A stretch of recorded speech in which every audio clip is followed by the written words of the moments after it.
A crise que teve início com a retirada de atribuições das pastas da área ambiental ganhou novos contornos com o risco de parte do Congresso não votar a medida provisória que estrutura os ministérios de Lula. A reportagem é de Caroline Rosito. Integrantes do Planalto estão alertas para o risco da esplanada ser desfeita por conta das negociações em torno da MP da reestruturação. O texto expira na próxima quarta-feira e, se não for aprovado, desmantelará toda a estrutura do governo. Nessa semana, uma comissão no Congresso aprovou um relatório que esvazia as pastas do meio ambiente e dos povos originários, além de definir atribuições administrativas de cada ministério, o que causou problemas para o presidente Lula. Em entrevista exclusiva à CNN, a ministra do Meio Ambiente, Marina Silva, defendeu a prerrogativa do governo para montar sua estrutura de funcionamento. E nesse momento, há um esforço muito grande do governo para manter o que foi a medida provisória aprovada pelo presidente Lula no primeiro dia de seu governo, restabelecendo as competências do Ministério do Meio Ambiente. Infelizmente, nós temos uma situação delicada no Congresso Nacional, em que há uma maioria de parlamentares que gostariam de reeditar a estrutura e as políticas do governo anterior. E o governo está trabalhando muito fortemente para manter o seu programa. Internamente, o governo avalia que não tem voto suficiente para comprar briga com os parlamentares e desfazer essas modificações. Já há deputados articulando para deixar o texto caducar, o que causaria enorme dor de cabeça ao presidente Lula, já que, por decisão do STF, não é possível reeditar no mesmo ano uma medida provisória que tenha sido rejeitada pelo Congresso. Nesse cenário, a estrutura do governo cairia dos atuais 37 para 23 ministérios. Apesar disso, ministros pretendem ampliar o diálogo com parlamentares nos próximos dias para tentar mitigar pontos do relatório que, na avaliação do Executivo, possam ser reconsiderados até a votação em plenário prevista para ocorrer na semana que vem. Todos os ministros e ministras saíram com a convicção de que mesmo mudanças que foram feitas dentro da comissão mista, que são pontos importantes, que são pontos relevantes, que nós vamos continuar conversando com o Congresso Nacional, mesmo com essas mudanças, não impedem a implementação do programa de governo do presidente Lula e da sua ação, onde coloca a sustentabilidade ambiental no centro da agenda de desenvolvimento econômico. E vamos para a análise. Daniel, começo com você aí em Brasília.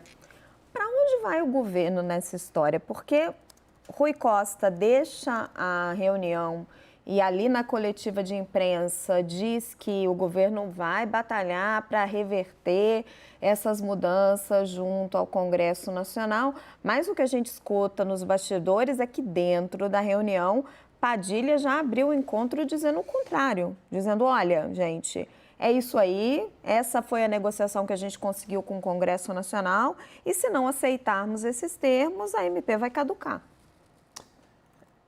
Raquel, é porque o Congresso pode jogar parado dessa vez. Essa é uma grande diferença.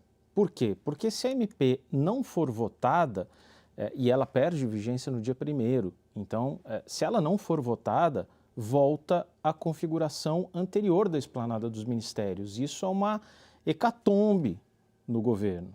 É uma carnificina de ministérios que vão desaparecer da noite para o dia. E o governo só agora se deu conta disso, porque geralmente existe muita barganha, muita negociação, mas a essência de uma medida provisória tão básica, como é o caso de reestruturação de governo, acaba sendo prevalecida. Dessa vez, o tempo está jogando a favor do Congresso, ou daqueles que querem causar problema no Congresso ao governo, e contra o Palácio do Planalto. A previsão do Palácio é que se vote na terça-feira na Câmara, na quarta no Senado. Existe até, se comentava hoje, uma disposição de acelerar a liberação de emendas para tentar estimular essa votação e preparar o terreno. Agora, não é desprezível o risco de caducar a MP, de perder a vigência de o governo não ter votos suficientes para conseguir aprovar a bola está com o governo, é o governo quem precisa agir, é o governo quem precisa sair do status quo. E essa possibilidade, que acho que até 1, 2 semanas atrás era impensável, de uma extinção dos ministérios criados ou recriados em 1º de janeiro, Ministério do Planejamento, Ministério da Gestão, MIDIC, Ministério do Desenvolvimento, Indústria e Comércio, todas aquelas pastas que são tão caras ao PT, ligadas ali a direitos humanos, igualdade racial, mulheres, tudo isso pode desaparecer no dia 2 de junho. Então, esse é o risco que corre. O governo acha até que dá para consertar essas modificações que foram estabelecidas no relatório de Isnaldo Bulhões, depois com decretos, com portarias, isso tudo fica para depois. O problema mesmo é a MP perder a vigência. Graziela, o Daniel disse, né, uma medida básica que estabelece o funcionamento do governo. E chegou num ponto de, como também o Daniel descreveu, do Congresso poder jogar parado, porque vai caducar. Como que o governo Lula se deixou chegar nessa situação? Onde que a articulação política falhou? O governo Lula não parece tão preocupado em construir a coalizão nos moldes como havia antes de 2019. A partir de 2019, a ideia de coalizão formada de um número de partidos que apoiam o governo de forma algo fixa, claro, não para tudo, mas de forma fixa, parecia ser uma realidade. A partir de 2019, isso é feito via presidente da mesa, via primeiro Rodrigo Maia, depois Arthur Lira. E aí agora está incerto como isso vai se construir, né? Não há mais a possibilidade das RP9, do orçamento secreto da forma como ele era, e a impressão que dá é que o governo Lula fica esperando o Arthur Lira perder força para conseguir se colocar da forma como era antes, e o Arthur Lira, do seu lado, fica esperando o próprio governo perder popularidade desses primeiros meses que são áureos para o governo, e fica esse jogo de empurra. Então, acho que a gente vai começar a ver alguns impasses vindo disso aí. Então, está acabando aquela relação que parecia ser tão tranquila entre Lula e Arthur Lira por conta daquele apoio muito rápido que o PT deu à eleição de Lira, porque talvez não houvesse outra opção. E aí recaiu justamente nessa questão que é tão central e tão importante da formação dos ministérios. Porque no marco fiscal jogaram juntos. Jogaram juntos, mas era uma pauta comum. Não é uma pauta propriamente conflituosa. O governo precisa da coalizão quando sabe que vai haver conflito. Então, o governo Lula não precisava daquela base de esquerda dele naquele momento. Ele libera a sua parte de esquerda porque sabe que tem apoio na direita. Nessas pautas que vão ser definidas ali no detalhe, e aqui a gente está falando sobre ruralismo versus verdes, que são duas... O Lula teve um papel muito... Falou-se muito sobre meio ambiente na campanha e ele tem toda essa agenda internacional que depende dele se colocar como alguém que defende o meio ambiente. Por outro lado, a gente tem Marina Silva, que em outros momentos já disse que para o PT não há uma prioridade no meio ambiente, que, enfim, já teve problemas com Lula em outros momentos por causa disso. Então, ele precisa defender esse lado. Mas, por outro lado, a gente tem um Congresso que tem uma base ruralista muito bem estruturada, que se organiza, que sabe jogar junto, enfim. Então, eu acho que nessas pautas que são realmente conflituosas é que a gente vai começar a ver que vai fazer falta a coalizão, vai fazer falta uma forma mais estabelecida de partidos políticos que apoiem o partido do governo. E agora a gente pode ter problema nessa questão. Imagina se caduca uma medida provisória, isso para o governo é um sinal muito horroroso. Agora, por outro lado, o parlamento também deve ter ideia de que tem a responsabilidade que isso não aconteça, Então fica uma coisa, fica um jogo meio de vamos ver quem... Tem, Caio, essa responsabilidade? Então, Raquel, acho muito legal o que a professora coloca. Eu tenho a impressão que o governo Lula, quando ganhou, achou que conseguiria fazer frente ao poder do legislativo dos últimos... A gente fala disso quase todo dia aqui, dos últimos 7 anos. É o tema, né? É o espírito do tempo, e tem a impressão que... Tem uma expressão em alemão, O alemão não está aqui hoje, mas... A gente usa. Zeitgeist, não é? Alguma coisa assim. Zeitgeist. Isso aí. É o espírito do tempo. O espírito do tempo, hoje, é o legislativo forte, desde 2015, mais ou menos.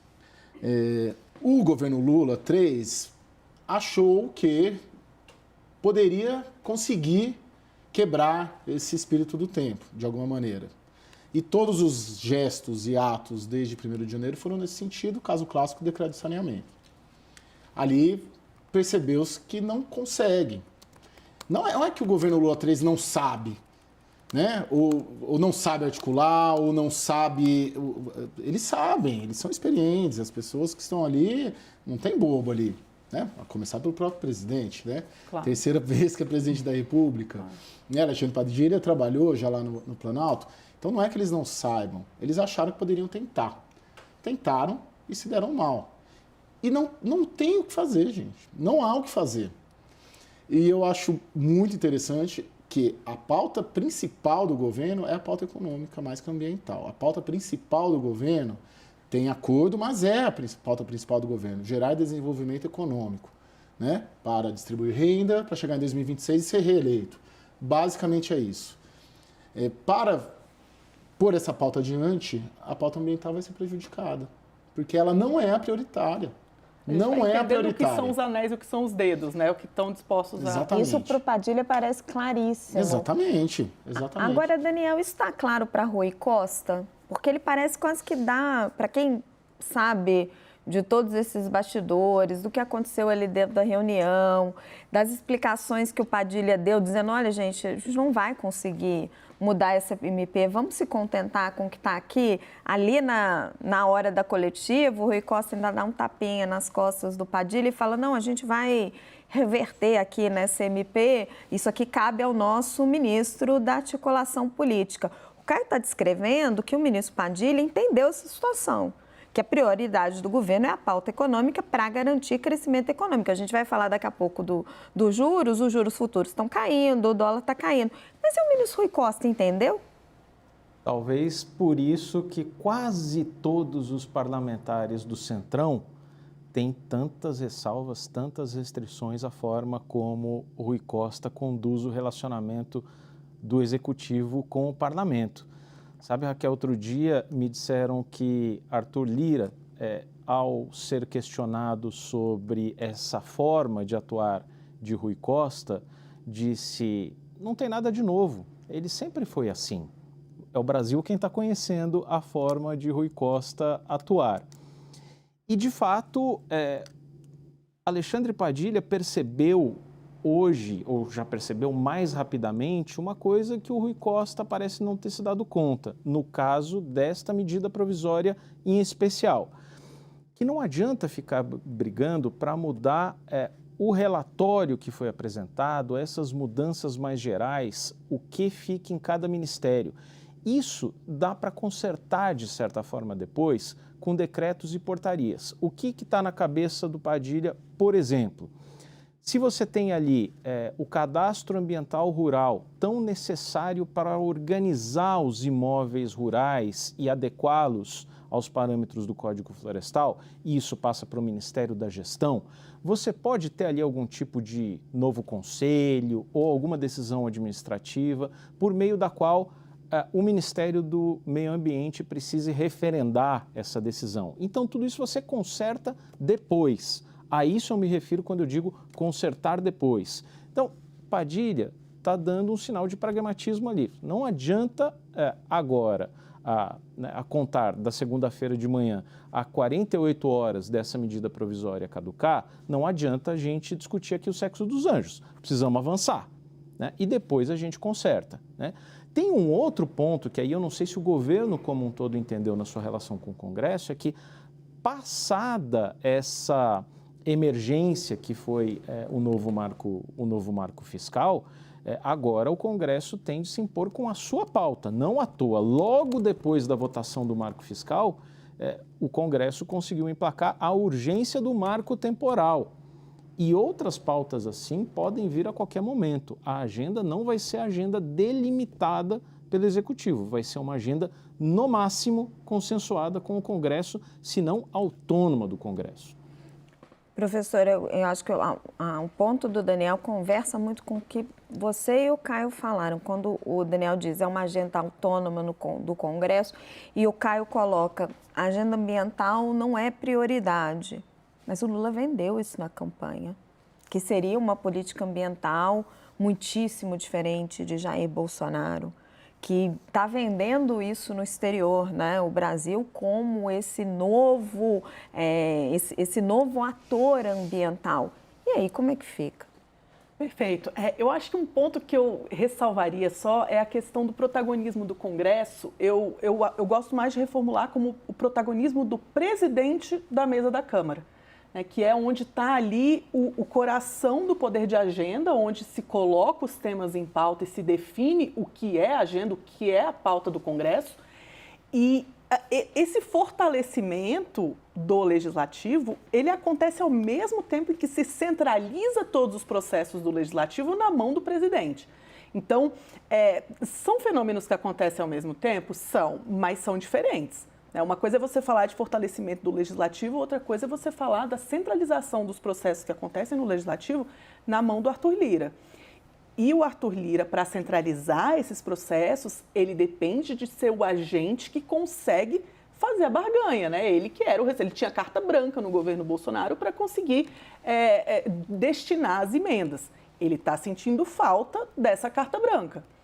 E agora, evidentemente, ele começa a pressionar o governo numa agenda que ele sabe que pode colocar o governo numa saia justa, como está agora, porque de fato foi um compromisso tanto eleitoral quanto com outros países para fazer, enfim, todas essas romarias do início de mandato para buscar recursos, buscar apoio político de todo modo para se construir. Então, a sensação que dá é que Arthur Lira está buscando um espaço onde vão olhar para ele, o Lula vai olhar para ele e vai falar, tá bom, então você pode fazer essa intermediação com o Congresso, você pode exercer esse mesmo papel que você exercia antes, porque não tem mais RP9, de novo. Arthur Lira está sentindo. A minha sensação é que ele colocar esse confronto agora é um sinal de que ele está sentindo falta de alguma coisa.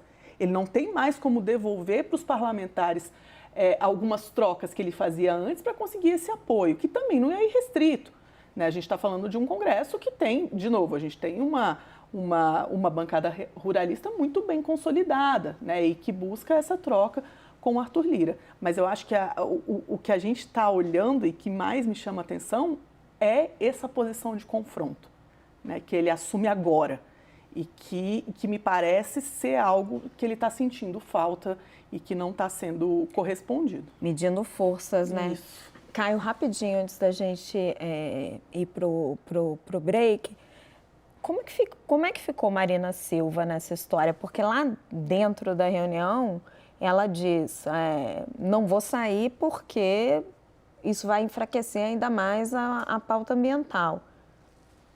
Como ficou a situação dela? Eu vejo que ela traça ali uma risca do chão, a gente tem que trazer a questão do petróleo na margem equatorial também à baila, né? Porque uma coisa... Ainda não está resolvido, né? Não, e vai demorar, né?